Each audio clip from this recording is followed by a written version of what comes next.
भारत पाकिस्तान, पानी और शांति की जंग। 1947 में जब भारत और पाकिस्तान अलग हुए तो केवल जमीन ही नहीं, नदियां भी बंट गई। किंतु पानी एक प्राकृतिक संसाधन था जिसे नियंत्रित करना इतना सरल नहीं था। इसी कारण दोनों देशों के बीच एक ऐतिहासिक समझौता हुआ, सिंधु जल संधि, इंडस वाटर ट्रीटी।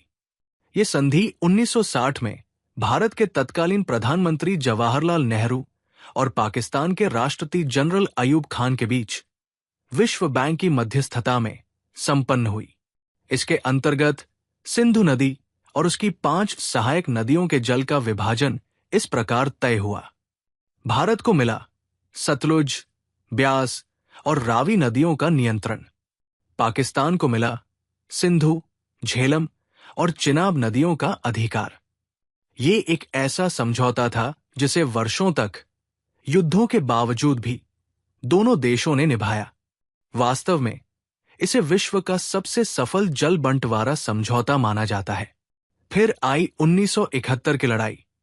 भारत ने बांग्लादेश को स्वतंत्रता दिलाने में सहायता की और पाकिस्तान को पराजय का सामना करना पड़ा। युद्ध के पश्चात दोनों देश पुनः एक वार्ता की मेज पर आए और 1972 में हुआ शिमला समझौता, शिमला अग्रीमेंट।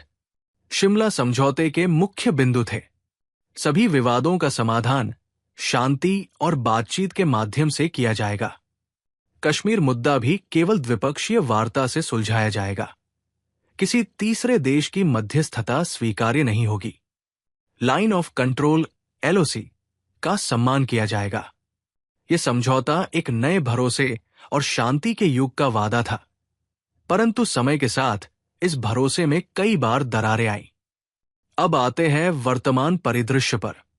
अप्रैल 2025 में पहलगाम, कश्मीर में एक भीषण आतंकवादी हमला हुआ, जिसमें कई निर्दोष यात्री और सुरक्षाकर्मी शहीद हो गए।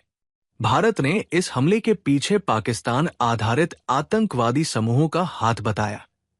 इस घटना के बाद भारत में एक बार फिर ये आवाज उठने लगी कि जब पाकिस्तान बार बार आतंकवादी हमलों में संलिप्त पाया जाता है तो सिंधु जल संधि जैसे समझौतों का क्या औचित्य रह जाता है। लोग सवाल कर रहे हैं कि जब शिमला समझौते के तहत शांति और आपसी सम्मान की बात हुई थी तो बार बार उल्लंघन क्यों हो रहा है। भारत ने पूर्व में पुलवामा हमले के बाद भी सिंधु जल संधि की समीक्षा करने और पश्चिमी नदियों सिंधु, झेलम, चिनाब के जल प्रवाह को रोकने के विकल्पों पर विचार करने की चेतावनी दी थी। आज फिर वही प्रश्न उठ रहे हैं, क्या हमें पानी रोक देना चाहिए? और जब हर बार हम पर हमला होता है तो शांति समझौतों का क्या महत्व रह जाता है? सिंधु जल संधि शांति का प्रतीक है, किंतु आज के परिदृश्य में इसे एक राजनीतिक दबाव के साधन के रूप में देखा जा रहा है। शिमला समझौते की आत्मा थी बातचीत और अमन, लेकिन आतंकवादी हमले इसकी भावना को आघात पहुंचाते हैं। पहलगाम हमले जैसे घटनाक्रम भारत को अपनी रणनीतियों पर पुनर्विचार करने के लिए बाध्य कर रहे हैं, चाहे वो कूटनीतिक दबाव हो या नदियों के जल प्रबंधन के नए उपाय। एक छोटी सी कहानी, लेकिन बहुत बड़े प्रश्न।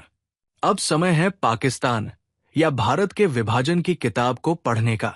ये Amazon, फ्लिपकार्ट और मीशो पर उपलब्ध है।